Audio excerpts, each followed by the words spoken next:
बिस्मिल्लाहिर्रहमानिर्रहीम। Welcome to video session of AZ international publishing house.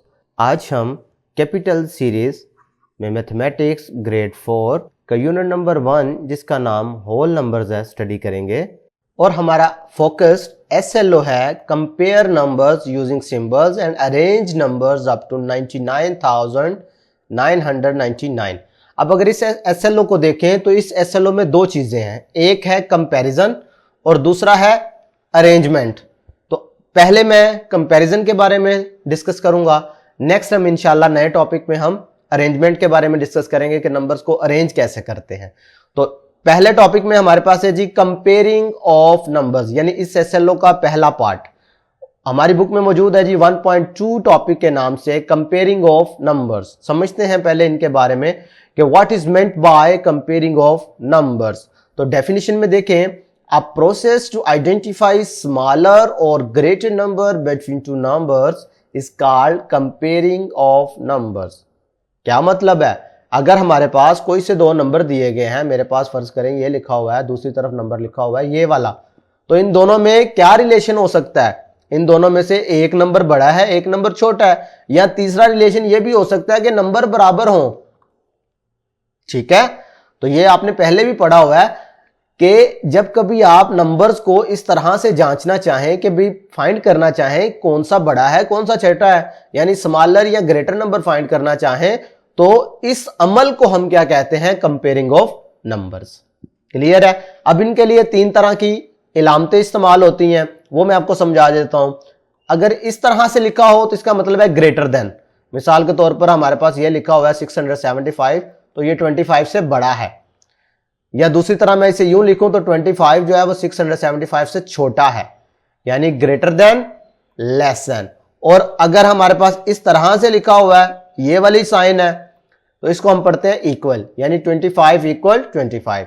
अब इसका एक खास तरीकाकार है नंबर्स को किस तरह से कंपेयर किया जाता है मैथमेटिक्स में, ये हम इंशाल्लाह एग्जांपल नंबर 4 में देखते हैं।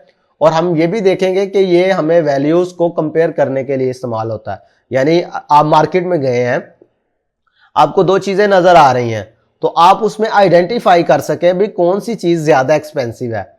ठीक है, ये चीप है, दोनों सूरतें हैं। तो ये कैसे पता चलता है? कंपेयरिंग ऑफ नंबर्स की मदद से। चले एग्जांपल नंबर 4 से सहारा लेते हुए समझने की कोशिश करते हैं। Ahmed bought a laptop bag of ₹4,590 and a blanket of ₹4,500।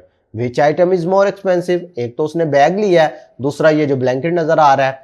Bag की कीमत हमारे पास है 4,590, जबकि ब्लैंकेट की कीमत है 4,500। देखें यहीं भी हमें इसके पता चल गया कि कंपेयरिंग का कितना फायदा है। हम मालूम क्या करना चाहते हैं कि दोनों में से महंगा कौन सा है, एक्सपेंसिव कौन सी चीज है। ठीक है, तो ये हमने दोनों की प्राइस लिख दी, प्लेस वैल्यू चार्ट में दोनों वैल्यूज लिखी। समझ आ गई यहां तक? अब जब इनको कंपेयर करना होता है ना, कंपेयरिंग हमेशा लेफ्ट साइड से स्टार्ट करते हैं, ये आपने याद रखना। जो लेफ्ट साइड पे सबसे पहला डिजिट है वहां से कंपैरिजन स्टार्ट करते हैं। देखें जी 1000 प्लेस है, तो पहला डिजिट पे हमने जब कंपेयर किया तो दोनों सेम थे। तो जब सेम हो तो पता ही नहीं चलता कौन सा बड़ा है कौन सा छोटा है। फिर हम क्या करते हैं, उससे अगली प्लेस पे मूव कर जाते हैं, वो है 100। लेकिन अब बाई चांस ऐसा हुआ कि यहां पर भी दोनों सेम निकल आए, अभी भी हमें नहीं पता चला कि कौन सा नंबर बड़ा है कौन सा छोटा है, क्योंकि तभी पता चलेगा ना कि इन दोनों में से एक्सपेंसिव चीज कौन सी है। तो फिर हमने क्या किया, उससे अगली प्लेस पे मूव कर गए, यानी 10th प्लेस को चेक किया। यहां पर हमें पता चल गया एक था 9 एक था 0। अब काउंटिंग में देखें तो 0 पहले आता है ना, 0 1 2 3 4 5, फिर कहीं जाके 9 आता है। और आपको पता है जो नंबर पहले आता है वो छोटा होता है, जो बाद में आता है वो बड़ा होता है। तो लिहाजा 9 बड़ा हुआ। तो जब 9 बड़ा हुआ इसका मतलब है कि ये वाली सारी वैल्यू ग्रेटर होगी। किससे? इस वैल्यू से। तो पता चला कि लैपटॉप बैग की कीमत जो है वो ज्यादा होगी ब्लैंकेट से। समझ आ रही है? ये हमने इधर रिजल्ट निकाल दिया।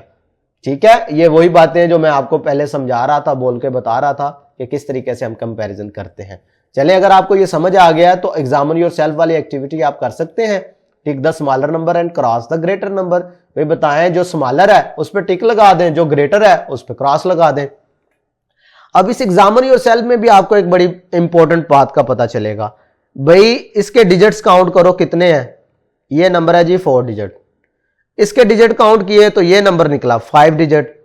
तो आपने एक बात याद रख लेनी है कि जिस नंबर के डिजिट्स ज्यादा हैं वो नंबर दूसरे नंबर से बड़ा भी होगा।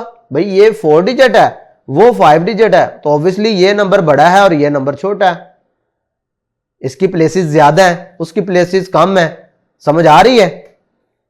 भाई ये 4 डिजिट है, वो 5 डिजिट है, तो 4 डिजिट हमेशा 5 डिजिट से छोटा होगा, या ये कह लो 5 डिजिट हमेशा 4 डिजिट से बड़ा नंबर होगा। अब इसी से रिलेटेड हमारे पास एक्सरसाइज 1B मौजूद है, जिसका क्वेश्चन नंबर 1 और 2 आज के टॉपिक से रिलेटेड है। इसको हम सॉल्व करेंगे। Compare the numbers and write this और this for each of the following pairs. अब हमें पता है ये कहां पे यूज होना है, ग्रेटर के लिए, ये लेस देन के लिए और ये इक्वल के लिए। सिचुएशन देखते हुए अब हम फैसला करते हैं। अगर इसके पार्ट 1 में देखें तो ये है 5 डिजिट, ये है 4 डिजिट नंबर। इसको तो आप आंखें बंद करके बता सकते हैं भी जो 5 डिजिट वाला नंबर है वो 4 डिजिट से हमेशा बड़ा होगा। अब जैसे ही हम पार्ट 2 पे मूव किए, ये भी 5 डिजिट था, ये भी 5 डिजिट था, तो जब इस तरह की सिचुएशन बने तो फिर हमने क्या करना होता है, इनके हार्ड डिजिट को कंपेयर करने की कोशिश करनी होती है। तो लेफ्ट साइड से स्टार्ट करते हैं। पहले इसकी 10,000 प्लेस वाले को किया, ये दोनों सेम थे, हमें नहीं पता चला, हम क्या करेंगे, इससे अगले वाली प्लेस पे मूव कर देंगे। भी बाई चांस ये भी सेम है, यहां पर भी फैसला नहीं हो पा रहा कि कौन सा बड़ा है कौन सा छोटा है, तो फिर हम उससे अगले वाली प्लेस पे मूव कर देंगे। अब इधर पता चल रहा है ये 3 है, ये 1 है, और 3 हमेशा 1 से बड़ा होता है, तो लिहाजा ये वाला सारे का सारा नंबर भी इस वाले नंबर से बड़ा होगा। इसी तरीके से जब हम इस पे मूव करेंगे पार्ट 3 पे, तो ये 5 डिजिट नंबर है, ये 4 डिजिट नंबर है, तो ऑब्वियसली ये 4 डिजिट नंबर 5 डिजिट से छोटा ही है ना, या ये कहूं 5 डिजिट नंबर वो 4 डिजिट नंबर से बड़ा है। दोनों सूरतें सेम ही है ना। पार्ट 4 देख लेते हैं।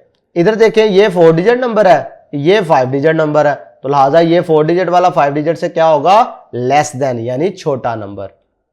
पार्ट 5 में देखें, दोनों 5 डिजिट नंबर है, तो लेफ्ट से कंपैरिजन स्टार्ट कर दो। सेम, अगले पे मूव किया फिर सेम, उससे अगले पॉइंट पे मूव किया फिर सेम, उससे अगले वाली प्लेस वाली की फिर भी सेम, 1 प्लेस रह गई थी वो भी देखी, वो भी सेम। तो जब पांचों डिजिट सेम हो गए तो इसका मतलब है ये दोनों वैल्यू इक्वल है, तो इक्वालिटी के लिए ये सिंबल यूज करते हैं। अब पार्ट 6 इसी तरीके से हो जाएगा। क्वेश्चन नंबर 2 देखते हैं। सारा bot N LCD for ₹48,580 and Sana bot N LCD for 45,990। Who spent मोर? भाई दो लड़कियां बताई गई हैं, एक का नाम है सारा, एक का नाम है सना। सारा ने भी LCD खरीदी है और सना ने भी LCD खरीदी है। अब हमने देखना है कि दोनों में से ज्यादा पैसे किसने खर्च किए हैं।